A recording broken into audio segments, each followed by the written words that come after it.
মৰাণত ধৰ্মীয় ভক্তি আৰু সম্প্ৰীতি পৰিৱেশত পবিত্ৰ ঈদ উজ আজহা উদযাপন আজি সমগ্ৰ দেশৰ লগতে ডিব্ৰুগড় জিলাৰ মৰাণতো ইছলাম ধৰ্মাৱলম্বী লোকসকলে অতি ধৰ্মীয় ভক্তি আৰু উলহ মালহেৰে পালন কৰে পবিত্ৰ ঈদ উজ আজহা।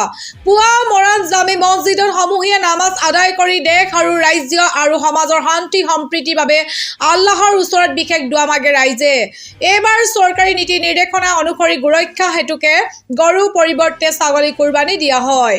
পবিত্ৰ ঈদ উজ আজহা উপলক্ষে পুৱাৰে পৰা উৎসৱমুখৰ পৰিৱেশে বিৰাজ কৰে মৰাণ চহৰত। নতুন সাজ পোছাক পৰিধান কৰি কণ কণ শিশুৰ পৰা বৃদ্ধলৈকে সকলো ধৰ্মপ্ৰাণ মুছলমান লোক উপস্থিত হয় মৰাণ জামে মছজিদত।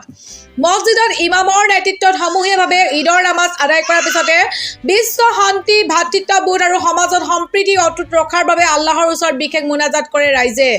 ঈদ উজ আজহাৰ মূল তাৎপৰ্যপূৰ্ণ হৈছে ত্যাগ, ভাতৃত্ববোধ আৰু মানৱতাৰ বাণী সমাজত প্ৰসাৰ কৰা। সেই উদ্দেশ্যকে আগত ৰাখি মৰাণৰ ইছলাম ধৰ্মাৱলম্বী লোকসকলে পৰম্পৰক ঈদৰ শুভেচ্ছা জনাই আনন্দ ভাগ বতৰা কৰে। ইফালে চৰকাৰী নীতি নিৰ্দেশনা আৰু সুৰক্ষা ব্যৱস্থাক সন্মান জনাই এইবাৰ গৰু কুৰবানী পৰিহাৰ কৰি বহু লোকে ছাগলী কুৰবানী দিয়ে। ধৰ্মীয় সম্প্ৰীতি আৰু শান্তিপূৰ্ণ পৰিৱেশৰ মাজতে মৰাণত সফলতাৰে সম্পন্ন হয় পবিত্ৰ ঈদ উজ আজহাৰ অনুষ্ঠান।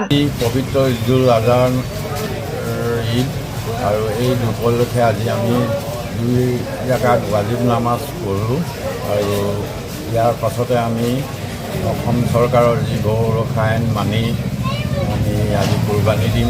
এই কুৰবানী আমি এইবাৰ আমাৰ জামে মছজিদ সমাজে এটা প্ৰতিক্ৰিয়া লৈছোঁ যে আমি গৰু বুলি এইবাৰ ছাগলী কুৰবানী দিম আৰু সকলো ধৰ্মাৱলম্বী লোকক সন্মান জনাই আনৰ ধৰ্মক সন্মান জনাই আমি এইবাৰ আমি উদ্দেশ্য ৰাখিছোঁ। নমস্কাৰ, আসসালামু আলাইকুম। আজি ঈদ উল আজহা উপলক্ষে সমগ্ৰ অসম তথা মৰাণবাসী ৰাইজলৈ মই ঈদৰ শুভেচ্ছা জ্ঞাপন কৰি আছোঁ। আৰু আজি আমাৰ মৰাণ টাউন জামে মছজিদত 8:20 মানত ঈদ উল আজহাৰ নামাজ সম্পন্ন কৰা হয় আৰু মই সেই ঈদ উপলক্ষে ভাৰতবাসী তথা বিশ্বৰ